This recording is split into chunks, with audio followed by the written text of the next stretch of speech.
Hey everyone, how we doing? My name is Tim Pongras and this is Focus on Detailing. Today's video is all about working on a true Aussie icon. If you haven't been in one, I'm 110% sure that you've seen one.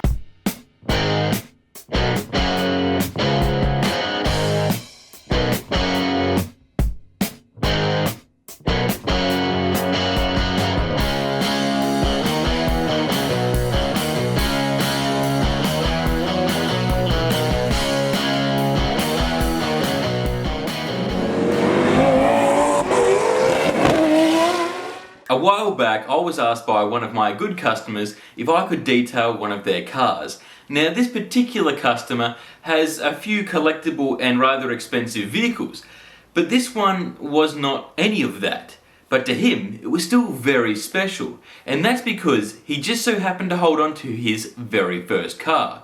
I was tasked with bringing it back to its former glory. Now, this car was the mighty VX Commodore. So this is the car that'll be getting the love over the next few days. It's been in storage for quite some time, looking at the built up dust and dirt over the panels. And that white, like most older Commodores, has become chalky, dry and faded. Luckily, due to it being tucked away, there didn't seem to be any clear coat failure. We need not worry about that just yet, as what needs to happen first is cleaning up those wheels. A good zesting of GYEON's wheel cleaner directly to the face and the barrel, followed by a slathering of foam. While the iron fallout remover clings to the rim, the soap will enable it to dwell longer without drying, getting more from the cleaning action. Now, depending on how dirty they may be, you can potentially jump straight into the agitating process, but here it's going to be a little bit different. I gave it a quick rinse off, nothing too drastic, just enough to get the lifted mess off everything. This also disposes of lighter filth that can potentially scratch the wheel later. This was then followed by a generous spray of an all-purpose cleaner, paying attention this time to the tyre and wheel well. Now the scrubbing can begin. This will enable us to remove the unsightly orange from the plastics and rubber, as well as cleaning the rim entirely. This was all done with multiple specifically dedicated brushes and mitts in a bucket of soapy water. Once I was content that every part had been properly cleaned up, I gave it a thorough rinse down from top to bottom, removing all that gross grime along with it. Now that all the wheels had been carefully but thoroughly cleaned, I turned my attention to the rest of the car. And what needed to be done was to use a foam cannon with a concoction of dedicated wash along with a light APC/degreaser. This boosts the cleaning power and acts essentially as a strip wash. Although I dare say we'd be pretty safe in the fact that there's no protective finishes needing to be stripped from this car. It would still benefit from a more potent foaming wash to lift stuck on mess though. This healthy dose of foam will be clinging to the car for a few minutes, everywhere, and essentially loosening the dust all over. And whatever it doesn't drag down along with it as it dwells, it will be hopefully broken down to be rinsed off later, making for an easier and safer washing step that would come after. To get more out of this stage again, I also agitated the foam around the tighter spots, such as the badges, sills and grills with a very soft brush. Now I could finally rinse it all from top to bottom. You can see that gross dirt, now mud, coming down with it, which is perfect and will hopefully minimize the possibility of later getting caught up in the wash mitt. Speaking of, it was time for the further washing action. Using GYEON's restart will be a great option here. A good pour into my wash bucket and it was good to go with a soft mitt. Washing it, of course, in straight back and forth motions. This particular wash is ideal for coated cars to freshen up the ceramic layer, getting more out of it in terms of longevity. It does this as it has decontaminating properties, helping to remove ferrous deposits without impacting the coating, rather rejuvenating it. But it's ideal here as yes, it's obviously helping to decontaminate a ceramicless surface, but it's also not adding any protective layers, which is the last thing we want when we're building up to a ceramic coating. As I slowly worked my way over the car, I dunked the wash mitt into a separate rinse bucket to make sure I wasn't dragging any nastiness back over the panels, also pressure washing each section off as I was going along. Before long, it was done and I could move on to the next stage, which would be chemical and mechanical decontamination. Using GYEON's iron remover, I sprayed generously over a panel and let it rest to break down the more embedded iron fallout and other contaminants. These products are great because you can see their work in action as it turns to a purple when reacting with the iron particles bleeding over the paint. Now, even though this car had been in storage, it obviously had a life before that, and you can see by the reaction here that there is still plenty of fallout to remove. Ideal to have it gone, as we really don't want the coating laying down on top of this. After a few minutes on a panel, it was rinsed off thoroughly. Now, this is important to work under cover, as although it can be rinsed off with ease, having it bake onto the paintwork isn't great, and warm temperatures can affect the dwell time. For the mechanical decontamination, I used a clay block, a nifty little piece that, along with some lubrication from the soap, was run thoroughly in straight motions over each panel. With minimal pressure, that layer of clay will be collecting the more bonded contamination over the car. This step can also help with cars that have that gritty feel over them. Be it overspray or other grime, it can aid in removing such baked on mess. Although this is an abrasive method and can install light marring marks over the paintwork, so it's advised to follow with at least a polish. But for this Commodore, it will be receiving so much more. With the claying done, the surfaces were now feeling super slick and set to be dried as the final step before bringing it in for the paint correcting stage. Now, drying a completely stripped car can be slow and challenging, as you'll hopefully have a ride that is free of protective layers and/or contamination. Such bonded layers can help in drying, as it's more likely to glide across the vehicle, but this is free of all that, which is exactly what we want. Bringing the car now into the shed and under the high bay lights, I could see how bad the paintwork was, but more excitedly, could pick out the correcting combo required to fix it. I opted for 3D ACA 510 for my cutting, and 3D1 for the additional lighter cut plus finish. But this wasn't without a few test spots first. Being that this VX was so chalky and faded, it needed that extra cutting power, through an additional step and an intermediate cutting pad. The microfiber pad was used with the first cut, which was the ACA 510. This got through a lot of the nasty oxidized white, but it still had that slightly swirled out finish underneath, an assumption being that the pad was getting clogged up with the outer layer, which meant I continually had to clean at the pad as I went along. That oxidized layer seemed to act as a barrier to the swirls underneath. I couldn't continually just work with this combo though, as due to the condition of the paintwork, it seemed to dry quite quickly, but the secondary cut/polish improved the finish yet again.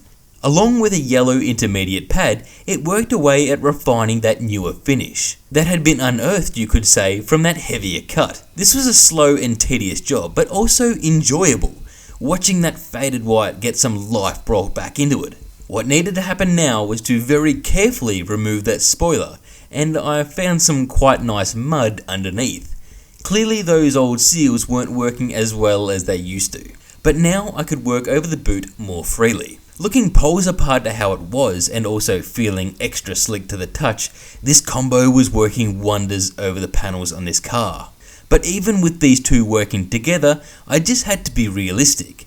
I was working with a car with over 200,000 kilometers, and not all that much clear coat to play with. There also seemed to be slight pitting in places with the now fresh finish. Not all that great. That wasn't going to stop me from doing the best I could though with what I had to work with. I also wasn't done here. I ended up using a blue polishing pad along with Scholl S30 Plus to jewel the white paintwork. This was the final correcting step before I finally moved on to prepping for the coating. Everything needed for this next process is included within the pack except for the prep spray, and what I'll be using is GYEON's Flash Evo. First thing to do was to grab out the degreasing tablets and dump them into a bowl of boiling water to dissolve. While this was happening, I began rinsing down the car once more, making sure to blow out any compound buildup usually found within and around the lights. Now once dissolved, I poured the contents into my wash bucket that had clean water and a very plush mitt. I foamed it up and began carefully washing down the car. This step helps to strip away the oily residue from polishing, leaving behind a clean and stripped finish. Being that it was a cold night, I could work over the entire car before rinsing it down, to ensure it worked as well as it could over the surfaces. I then dried the car. I stress this when it comes to ceramic coating, the car must be dried thoroughly. I then brought out GYEON's Prep Spraying directly onto the surfaces, and with a few towels I worked over the whole car, making sure any residual oils were all cleaned up. These two final cleaning steps are essential in giving Flash Evo the best possible chance to adhere to the surface, without unnecessary layers that could impact longevity. Now what we've all been waiting for. A shake of the bottle and some drops into an applicator pad, I wipe the ceramic goodness over the car. Working over a panel at a time and wiping off immediately once I completed a section. This is a fast flashing coating that is ideal for mobile detailers that may not have access to the best curing climates or garages, as it can be used outside with no stress, bonding quickly for fast work. It's super easy to apply here and made a little better with a larger applicator pad that I supplied myself with. The one within this set isn't bad, I just find it's a little small and slips under my fingers. No big deal. This coating was applied everywhere and made the surfaces feel and look amazing, now acting as a sacrificial hardy layer to protect that fresh paint and aid in maintenance with its self-cleaning and hydrophobic properties. A few tips here though. Wear gloves and a mask if you're in an enclosed area, as it can be pungent and you don't need to be snorting this in. Don't work on a space too large. As explained before, it flashes or bonds quickly and can be harder or grippier to remove. Don't be scared to use lots of clean towels for removing the buildup, as they'll get gunked up pretty quickly. And the last thing you want is a not level finish with those unsightly high spots. The coating step was now complete and done so in around 2 hours. I could now turn my attention to the interior. The usual clean out and thorough vacuum had been completed. I then jumped into the more in-depth clean, which involved treating the fabric seats to a zesting of Jay Leno's Fabric Clean, followed by some nice agitating with the drill brush, and finished with some healthy steam cleaning. This trio works super well to dispel of light stains, odours and muck without saturating the seats. This was undertaken to all fabric and carpets, rejuvenating this tight interior and getting it smelling and looking great. While the steam cleaning is going hot, I used it on the vinyl and plastics too, with an added boost of an all-purpose cleaner. This helps to get rid of that nasty grimy look that occurs over time. An easy-going interior to tidy up that was finished with some glass cleaning and a helping of rubber protection for those seals. After all this work, it was time to bring this rig out and get some final shots. This was the final results.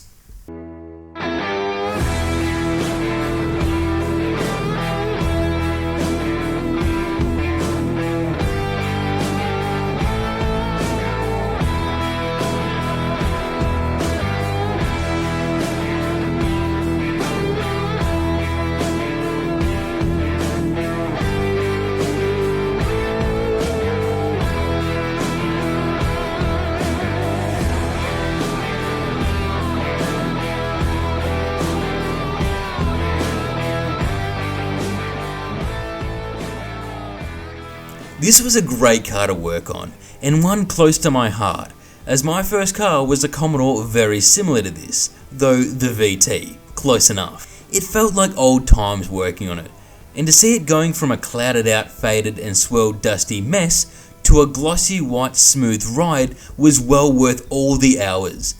And I just hope the owner loves how his OG car has come up. Rather long this upload, so I'll finish it up here. I hope you enjoyed it and hopefully inspired you to look back at your first pride and joy. Or maybe, like this customer, you're lucky enough to still have it. Take care everyone, and I'll catch you all later.